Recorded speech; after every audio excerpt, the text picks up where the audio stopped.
Tonight on CTV News, the Jesse Ryder assault sentence is handed down. We have the details. Could a Canterburyan be heading into space? And the Sumner Skate Park gets the green light. So what next for the community? Broadcasting across Canterbury, from the CTV studio, this is First at 5. Kia ora, good evening. The uncle and nephew who seriously assaulted Jesse Ryder have received fines and community work. The pair were sentenced today at the Christchurch District Court for assaulting the former cricketer 2 years ago. Ryder was knocked out in the attack, inhaling vomit which caused pneumonia and a period of intensive care. Today, 39-year-old Craig Joseph O'Neill was sentenced to 250 hours community work and to pay $3,000 for emotional harm. His nephew, 22-year-old Dylan James O'Neill, was also fined $250. The court heard that the fight at Aikman's Bar in Maryvale started with a verbal altercation between Dylan and Ryder, which became a fight on the outside footpath. Craig later followed Ryder into the car park, delivering the knockout punch. The judge says it was unprovoked, but in his ruling considered the O'Neill's early guilty pleas, and both men had no previous convictions. Well, to today's other news now. What time is too late to drink alcohol? Well, if you're in Rangiora, Kaiapoi or Oxford, it now could be a lot earlier. If you want to go out for a drink in the Waimakariri district, you won't be out very late. From the end of next week, unlicensed alcohol can't be served after 1 a.m. on Friday and Saturday nights, and after 11 a.m. the rest of the week. Off-licensed retailers will be unable to sell alcohol after 10 p.m. The new rules will make the district the toughest in the country for drinking restrictions. Some publicans are concerned that they will lose business, just as the district's population grows and demand increases. In Christchurch, alcohol sales at bars, pubs and restaurants end at either 1 a.m. or 3 a.m, depending on the licence. Up the road in the more rural Huanui district, people can drink on premises until 2 a.m. Waimakariri's new restrictions come into effect on May 16th. It's out with the old and in with the new. Ashburton's long-awaited pool complex opens this weekend, and like its old community pool, the locals have helped make it happen. After years of planning and development, Ashburton's new pool complex opens this weekend. $30 million has been spent on the EA Network Centre, with $6 million being raised by community initiatives. And while it hasn't been plagued with the cost blowouts and delays affecting the Ashburton Art Gallery and Heritage Centre, it will still miss out on a hydro slide, as funds are about $2.5 million short. It will include pool, gym and court facilities and opens on Sunday, with the grand opening kicking off Saturday at midday. But while the opening will be celebrated by many in the community, the town is saying goodbye to the former Ashburton Community Pool, which closes this Friday night for good. The pool, also largely paid by community fundraising, has served Ashburton since 1982. The EA Centre has been designed to cater for future expansion, including more indoor courts, aquatic and fitness centres, but no hydroslide. Every child dreams of going to space, and for one Christchurch teenager, that dream is one step closer to becoming a reality. Here's Marcus Gibbs. 7, 6, 5. All three engines up and burning. 2, 1, 0, and lift off. To above and beyond. For decades, the world has sent men and women into space, but as yet, no New Zealander has ever had a chance. Perhaps Sienna MacArthur-Beadle might be one of the first. The 17-year-old Christchurch Girls High School student is an avid fan of all things space. She's one of 150 students from around the world who've been selected by the Royal Society of New Zealand to attend the International Advanced Space Academy in the USA this July. I'm looking forward to meeting the nerdy astrophysicists and such. Sienna's excited for the opportunities she'll get at Space Camp. She'll receive hands-on astronaut training, as well as learning about the mental, emotional and physical demands astronauts must face. We're doing scuba diving at some point and experiencing weightlessness and also 4Gs, which is 4 times the force of gravity. So that's going to be a very odd experience that will feel very weird. Her physics teacher can't wait for her to experience life at Space Camp. He says it's right up Sienna's alley. Sometimes we go on tangents and Sienna just takes this conversation into very cool areas in space. Mr. Shields is even happy to admit he's feeling pretty envious of Sienna right now. I think to have such an opportunity, I would have loved to have done something myself as a kid, so truly envious. It sounds amazing. 5 other New Zealand students have been chosen to go, but Sienna is the only one from the South Island.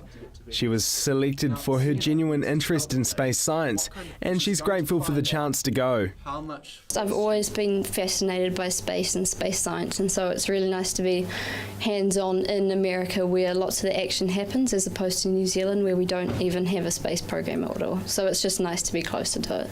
It's easy to see why she's fascinated. Even scientists lack many of the answers to what's actually out there. Just the fact that it's also unknown and so vast and is really difficult to comprehend as a person. Just the fact that something is infinite, it's impossible to get your head around. Sienna is a staunch believer of the moon landings. So what does she think of the possibility of little green men somewhere out there? Yes, there are definitely other life forms out there somewhere. Just because we haven't found them doesn't mean that we're not here. Without a national space program in New Zealand, Sienna says it would be a challenge to become an astronaut, but she does have plans to study a science degree and would one day love the opportunity to travel to space. Marcus Gibbs, CTV News. Well, still to come here on CTV News, the Sumner skate park is all go, but it didn't come without a fight. 2 of its advocates join me next.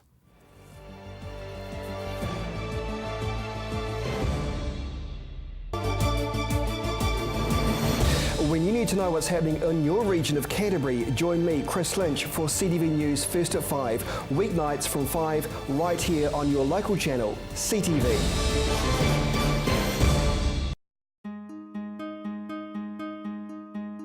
Computer not working?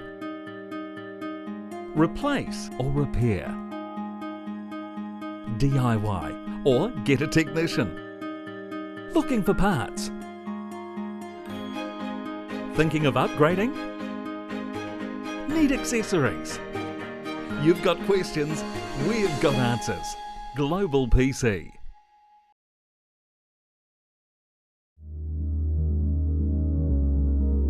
The preparation, the devotion, the fearlessness, the intensity. Runway model management. First impressions are everything.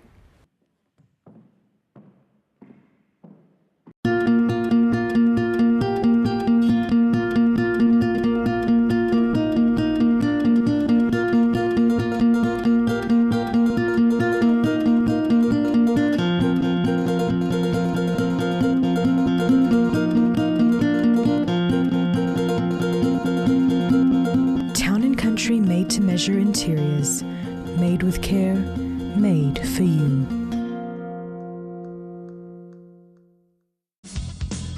Join Graham Sinclair and the team at Gone Fishin' as they bring you great stories, fishing tips and beautiful scenery. Gone Fishin', Friday night at 8:30, right here on CTV.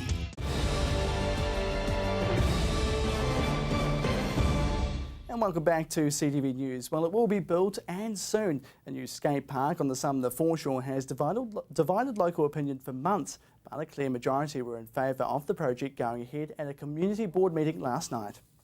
After months of disagreement, a skate park will be built in Sumner.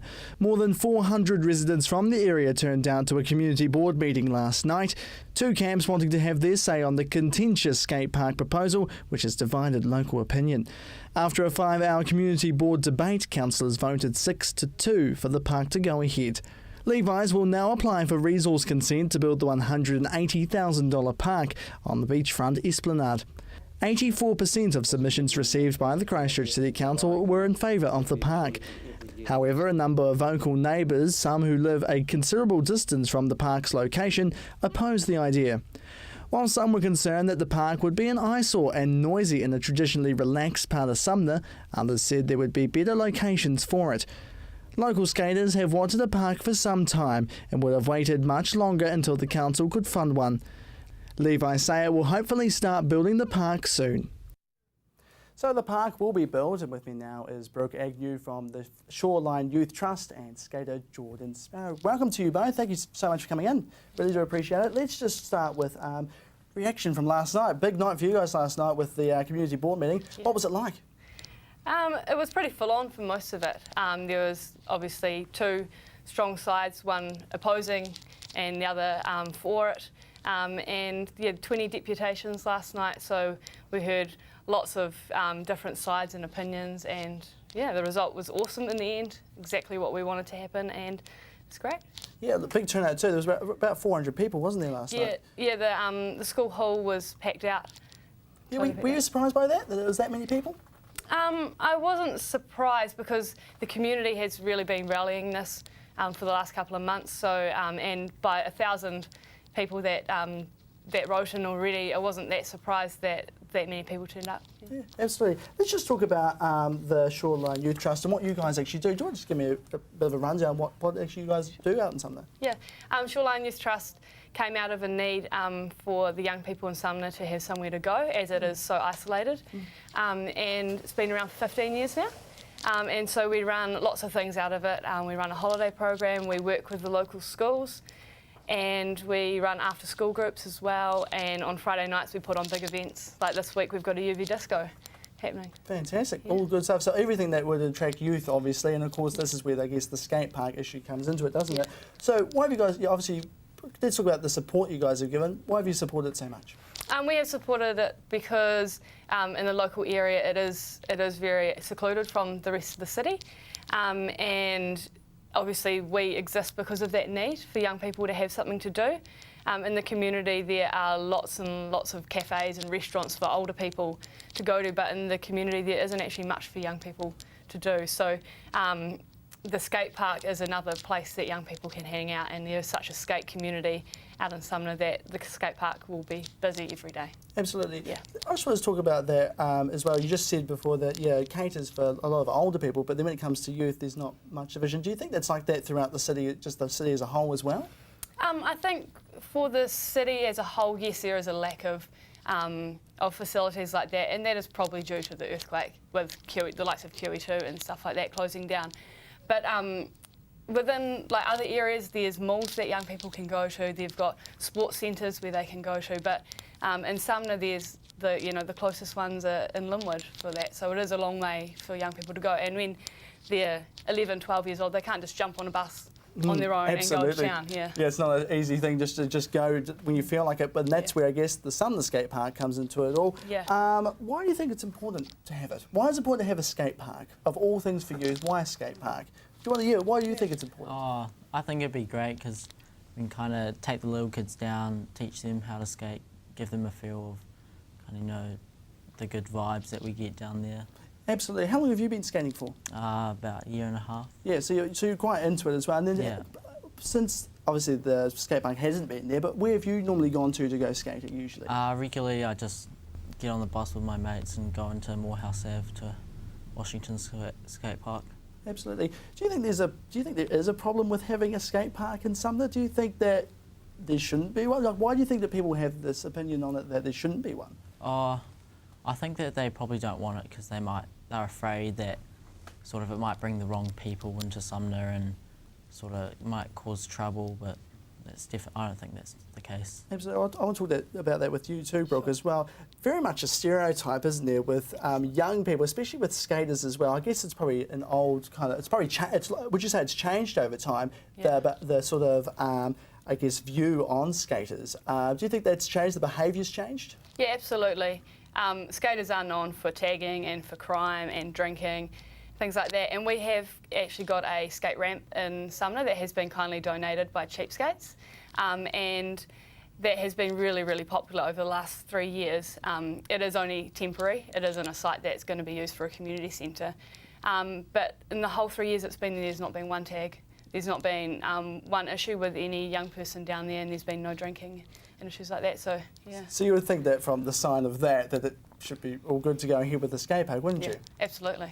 Absolutely. Yeah. Let's just talk about the location of the skate park. Now, I know that the council went through quite a lot of different locations. How many did they go through, do you know? Around 151 locations within. So it's pretty much the whole of Sumner, it sounds like it, doesn't it? They've checked everywhere. So they've come down to this one that's obviously been picked now to all go ahead. Do you think it's the best place for it? Yes, I do think it is the best place for it because it is. It's got a lot of foot traffic and a lot of cars that drive past there, and it's been proven that skate parks that are put in places like that reduces any type of crime or any type of mischief that young people will get up to. It is also right near the beach, which is awesome for young people because they like to surf as well, so they can surf, they can skate, and also parents like to walk along there, they can have coffee. It is a great location. Sounds like it's a fantastic location. And of all things for young people as well, why is a skate park, I guess, better? Does it come down to better cost? Does it come down to, what do you think it comes down to? Why would it be a skate park to be better? I think just because of the community feel out in Sumner, the skate park is definitely going to better the community with, kids skate everywhere in Sumner and every single kid would own a skateboard and a scooter, and so they're just so mobile on it that giving them a place to spend their time and hang out with older kids like Jordan who can teach the younger kids how to skate, and absolutely. It just builds community, and that's what Sumner really needs for its young people. Absolutely. What's the youth like out there now since the Quacks? Where does it sit at the moment?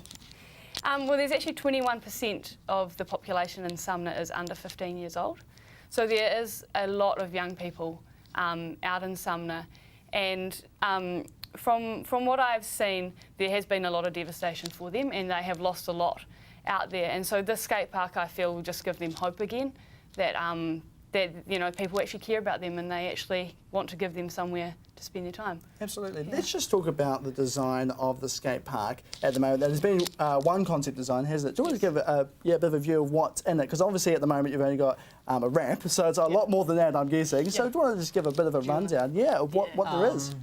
Yeah, well, I've seen the designs and I think they look awesome, and I talked to the guys from Levi's and they said that they want to give us something kind of different from the regular skate parks.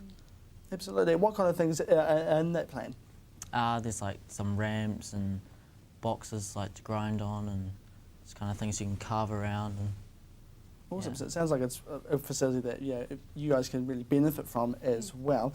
I also want to talk about too the way it's being funded, because obviously this skate park's not through council funding. Obviously it has to go through consent, sorry, to get that land all sussed.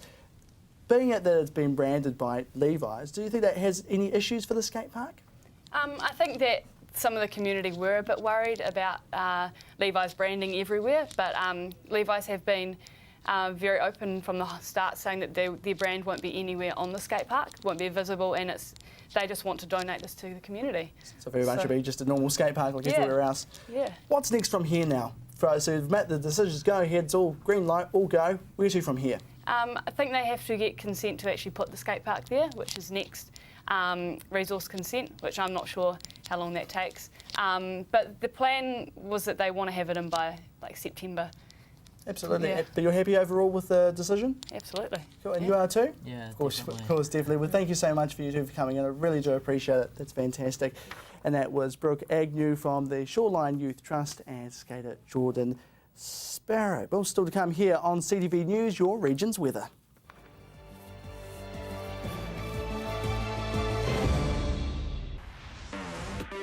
With all the latest innovations in the world of technology, Shift has everything you need to stay informed and in the know. Shift, 2:15 on Monday, right here on CTV.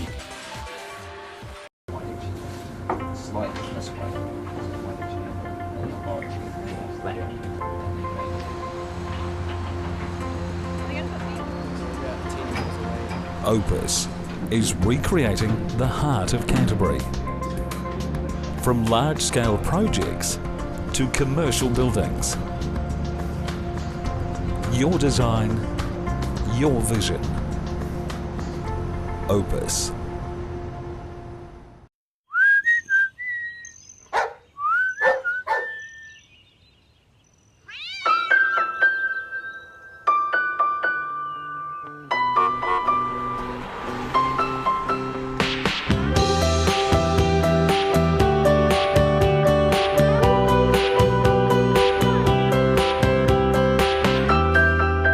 In your life.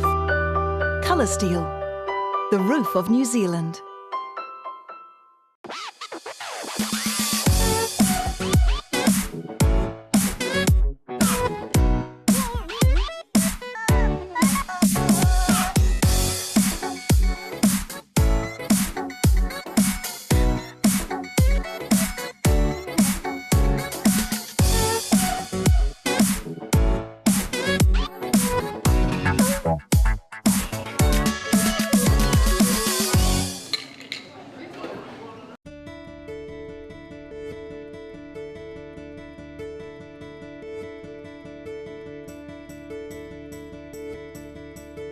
Diversity. No deposit. Instant finance. Convenience. Open 7 days. Austin Motor Company. Drive It showcases the new arrivals to the motoring world, comparing and testing the latest models to discover which one is the best. Drive It, Sunday afternoons at 2:30, only on CTV.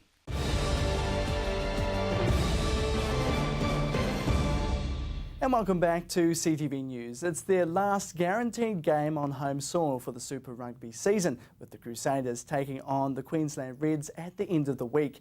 And after their mixed bag results, they're set for a win.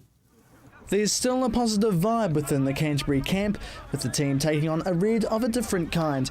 The Crusaders are training hard for this week's match against the Queensland Reds, their last guaranteed game on home soil. The Canterbury side are currently 9th on the Super Rugby Championship table, with the Reds placed near the bottom of the conference. There's only 5 more rounds to go for the Crusaders until the quarterfinals, and head coach Todd Blackadder says they're continuing to work on their errors. Last week I was really happy with the performance. We didn't get the outcome, but to break the cycle of inconsistency, we've got to perform week in and week out, and that's something we've really struggled with. He says it's been a mixed bag result for the side, winning only 5 games so far this season. It's something he's aware of. A roller coaster, to be honest. That's probably where we've been. And in our language, are just inconsistent right across the board. But although the Reds are second from the bottom, there's still pressure for the side to come out with a win. This week's been no different. We know what's at stake. We know that the Reds they've had a bye, so they'll come in fresh. And they would have tweaked a few things, so we've just got to be really sharp there and put a lot of pressure on the set piece, especially this week, because that's the main source of ball, especially at line-outs. McCaw will return from the bench this week after sustaining a head knock 2 weeks ago against the Blues. Missing the game last week was the right thing, but feel pretty good going to this week, and I got a bit of training in at the end of last week, so feel pretty good. And he says the team are desperate for a win. We realise that you don't have too many more chances if we don't get it right, and we've realised that for a while, but just haven't quite been able to nail it when it counts. It's not through a lack of trying or whatever. And I thought we played some really good rugby in the weekend, but perhaps coming off a couple of performances, the confidence when it really gets tight. There's been a lot of talk around the changes going on behind the scenes for the Crusaders, with a soon-to-be shortage of first fives, with Dan Carter, Colin Slade and Tom Taylor all signing overseas contracts for next year. But Blackadder says now's not the time to think about the changes, instead the task at hand. So if we lose our focus this year, this year's gone, and we can only control the controllables, and we can't control what's going to happen next year. So it is about this moment. It's about getting this right. It's about staying focused on what we can control. So there is a lot going on, and it's easy to be distracted. It seems there's been a lot of conversations right across the board in this environment, but ultimately it's about what we do on Friday. The Crusaders will take on the Queensland Reds at AMI Stadium with kick-off at 7:35. Jared McCulloch, CTV News. Well, time now for your region's weather. Good evening, Canterbury. Let's start with today's temperatures. Down in Timaru, you had a high of 20 today. Temuka and Geraldine, you were also both on 20 degrees. Ashburton and Methven, a warm 21 for you. Rakaya, 21 degrees for your Wednesday. Darfield, you had a high of 21 today. Leeston and Rolleston, slightly warmer with 22. Lincoln and Christchurch also shared 22 degrees. Over in Akaroa, 22 for your Wednesday. North Canterbury took the region's high today. Rangiora, Kaipoi and Amberley all shared 23 degrees. I wait for an indication. Taking a look further inland, Calverton, Hamner Springs and Cheviot, lovely and hot on 23 degrees. Kaikoura, 23 for your Wednesday. Taking a look at tomorrow's temperatures, Timaru, mostly fine and sunny with scattered cloud and moderate northeasterly winds. Tonight's low 13, tomorrow's high 18 degrees.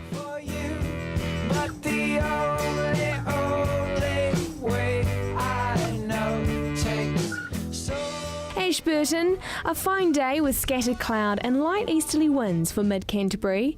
Tonight's low getting down to 13, tomorrow's high 18.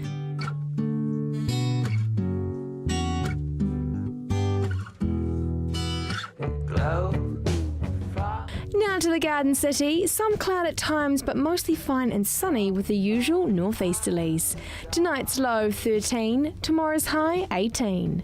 Think I'll leave this card in my pocket. Kaikoura, sunny periods with high cloud and light northeasterly winds. Tomorrow's low 13, tomorrow's high 18 degrees.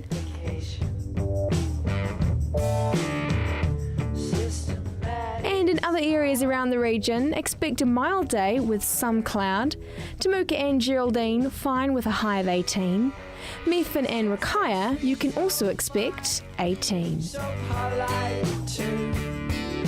Darfield, Leaston and Rolleston, 18 degrees for your Thursday. Looking at Lincoln now, fine and a high of 18. Over in Akaroa, also a high of 18 degrees. Rangiora, Kaipoi and Amberley, a high of 18 for you. Up north in Culverden, Hamner Springs and Cheviot, slightly cooler with a high of 17 degrees. Looking ahead for Canterbury, mild northerlies freshening with sunny periods and some high cloud on Friday. Fine and mild on Saturday and Sunday with high cloud increasing and moderate to fresh northerly winds. Fine for most of Monday with high cloud and fresh gusty northerlies. A period of cooler southwesterlies will bring some showers during the evening. Mostly fine on Tuesday with sunny periods and some cloud and light westerly winds. And that's your weather update for Wednesday. And still with the weather, a severe warning is in place for the West Coast, bringing significant rainfall to the alpine areas, including Arthur's Pass and Mount Cook.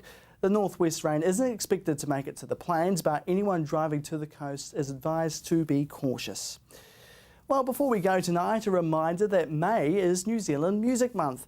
It's a time to showcase and acknowledge the talented local musicians and the country's music scene. There will be a number of gigs throughout the region with details on the Music Month's website.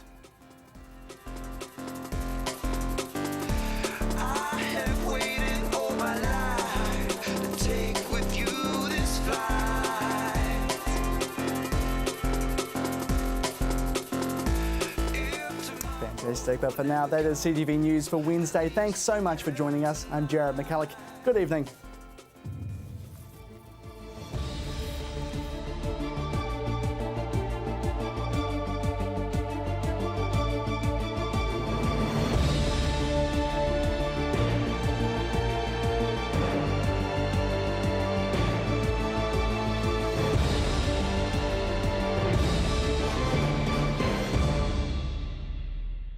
Supporting local content so you can see more of New Zealand on air.